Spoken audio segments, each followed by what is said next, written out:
Welcome, everybody, to Off the Cuff. I am Adam Banks. Thank you for listening to the show. It is July the 19th, 2017.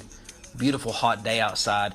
People think that summertime starts in May because if you're like any other person in the world who went to school, you got out in May and then you went back to school in August. So you're kind of in that mentality, that school mentality that, you know, summer starts in May and then summer ends in August, because we were told all of our lives that, hey, summer vacation begins in May because we're in school. But, you know, when you're out of school and you're not a teacher, you don't work in the education system, you realize that summer starts at the end of June and ends at the end of September. You do know that, I mean, to be a fact growing up, but you really accept that's when summer is, when you're out of school and you're in the real world.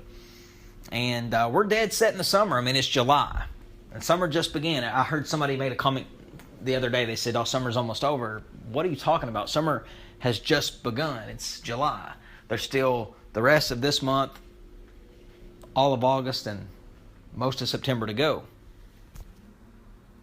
I had a really good weekend, and it's really nice to have a good weekend where a weekend is full and you got plenty of stuff done. You felt like you did something productive. You did stuff fun and social with your friends. And, you know, those weekends are really fun when you have them because you don't have them often. You know, sometimes you might have them more often in your life than other times. But, you know, it's been a long time since I've had a really full weekend where I just had a really good weekend, spent it with good friends, and just feel like that I had a full weekend. But went to a Reds game on Friday night with my buddy Chad, and that was a blast to see the Cincinnati Reds. I think that it's always fun to go and watch the Reds. Baseball is a game that you can go to, you can socialize, eat, drink, have fun, have a conversation, and still not miss anything of the game, you know, because it's a slow game. It's a game that you can watch. It's not a very fast-paced atmosphere. And the Reds do a really good job with their in-game production. They put on a good show. And it was a lot of fun. They played the Washington Nationals, and they lost. They actually didn't even score a run. The Reds are pretty bad in general. But, you know, as far as the Reds being a team that is fun to watch, they suck. They didn't score a run, but it was still a very fun game. I still had a really good time. And, you know, it's a little ridiculous of how, when you think about it, how expensive things really are in the stadium. I mean, it really doesn't have to be that expensive, but they make it that expensive. You know, $10 for a beer, $7.50 for nachos and cheese. If you want a large pop, it's $6. It is, I mean, it really is robbery. And if you go to a Reds game, you know, getting a ticket is expensive in itself. But if you just so happen to score some cheap tickets and you get into a Reds game, you know, it's affordable. But if you want to do anything in that stadium, you're going to spend a lot of money. I can't imagine having a family and going to a Reds game, because if you have a family, you got to buy, let's say you have a wife and 2 kids. You know, you got to buy your tickets. You know, that if you buy tickets at $50 a piece, that's $50 for you, $50 for your wife, $50 for your 2 kids. It's $200 just for tickets. Okay, the gas to get you there and the gas home. And then you know you're going to probably want to buy something in the ballpark. And let's say everybody gets a soft drink and everybody gets a hot dog. Okay, that is right there another $12 a person. So what is that? I'm terrible with math. Let me get my calculator. 12 plus 12 plus 12 plus 12. That's $48 plus $200 for your tickets. Let's say $10 for your gas. Parking, $20 for your parking. Okay, that's $278 to go watch a Cincinnati Reds game with your family. So it is an expensive thing to do.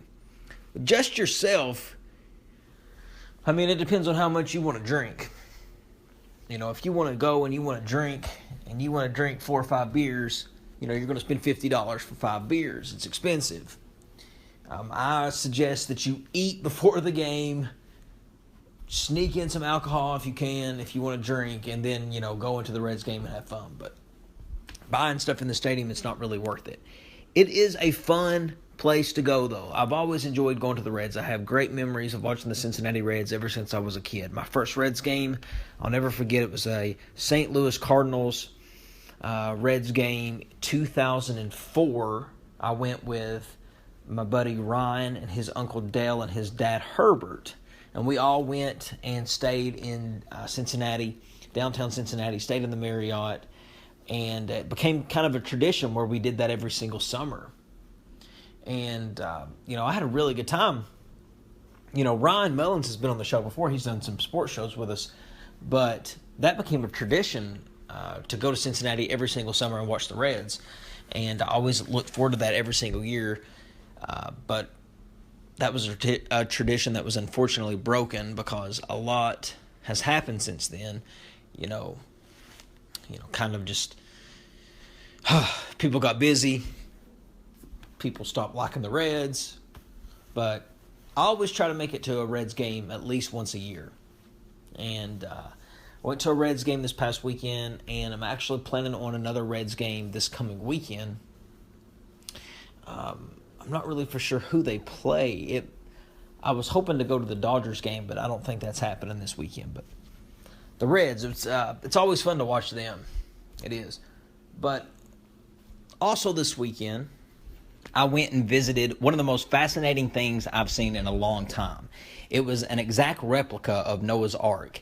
It's called the Ark Encounter, and it's a life-size Noahs Ark. And it's in Williamstown, Kentucky, which is in Grant County, right outside of Dry Ridge.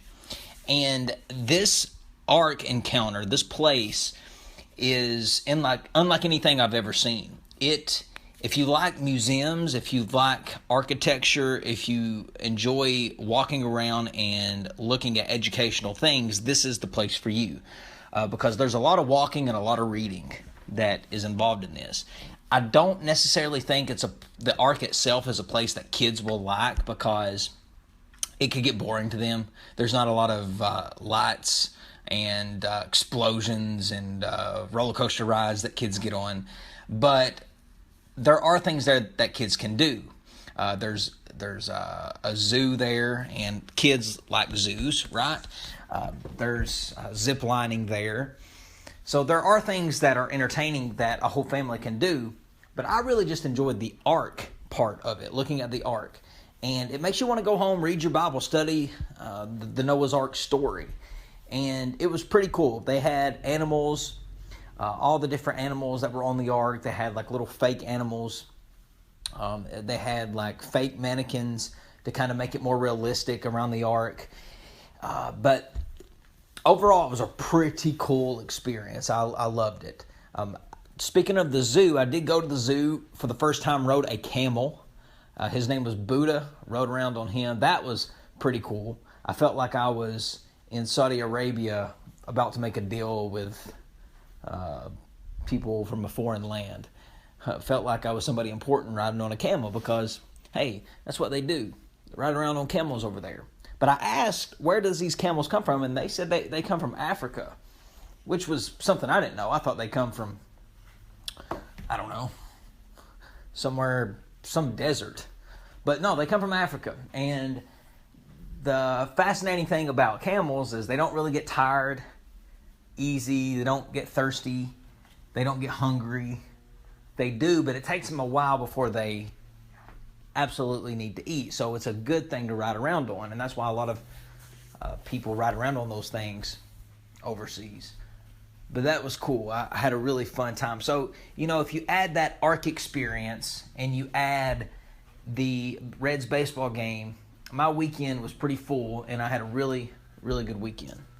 And I like being able to do things when it's not far away from home. You don't necessarily have to leave your house to have fun. people have this big idea that you can't have fun around your house. Well, you got to look around, try to find something. Now, which brings me to my next story here. This happened a long time ago. You guys might have heard about a man by the name of Otto Warmbier. He was a 22-year-old student who was arrested in North Korea after an attempt to steal a propaganda poster in a hotel room, or in a hotel in North Korea. Well, he was arrested and was sentenced to, I think, almost 15 years of hard labor. And he actually served about 17 months in prison and was sentenced with hard labor. Now, in North Korea, prison is different than what it would be in America. It's not your typical, you're just behind bars. In North Korea, you're behind bars, but you're also, you're their prisoner. You have to work for them. And when he was sentenced to the hard labor, he had to do hard labor for free. He was their prisoner.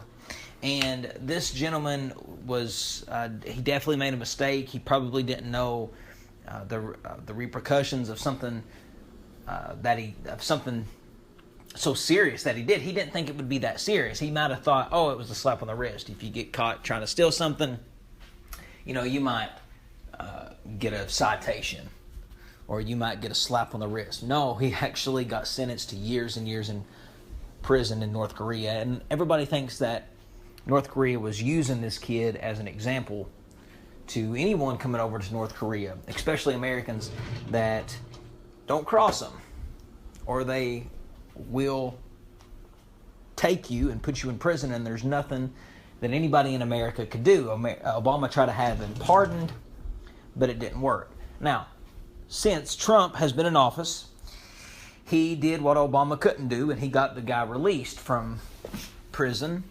and he was sent back home, and he was at a Cincinnati hospital, and he was in a coma because he was in bad shape. He was very unhealthy when he got back. And a couple weeks ago, the young man, on June the 20th, he died around 2:20 p.m. And it was just it's very sad. He was a University of Virginia student, and he was very remorseful to what he did, and it was just a very unfortunate situation. And that story is an old story, but I wanted to bring it up because, those of you guys who like traveling, like going out of the country, just do so with caution. I saw another story that over the weekend, a Saudi woman, she uploaded a video of herself on Snapchat, which showed her walking around a historical fort in a village, and she was wearing a crop top shirt and a mini skirt. And then less than 24 hours after she posted the video, the Saudi Arabia's Commission for the Promotion of Virtue and Prevention of Vice, which is basically their police, said that it was working with authorities to investigate the video. And they arrested her because they basically said that she was disrespecting and violating the teachings of Islam. And she got arrested for it. So there are so many rules and so many different things that are just different than how they are here in the U.S. We just take it for granted that, as Americans, we might not get in trouble, or it's not a big deal here, so it can't be a big deal over there, or if I do get caught over here, America will take care of me. That's not true at all. You need to open your eyes. You need to get your head out of the gutter. You don't need to be so naive to thinking that the United States is the only place in the world that exists. It's not. The United States is just a very, very, very small dot on the map. Okay? When you look at the grand scheme of things, it's just a small dot. And there's a big world out there. The rest of the world is not like the U.S. There's different laws. There's different regulations. There are different rules. that apply, and you have to follow those rules to wherever you are. And people travel to these different countries and don't check in on the laws. They don't check to see what's legal, what's illegal. And something as simple as posting a video on your Snapchat could send you straight to prison. So please, I beg of you, if you do go out of the country, please do so with caution.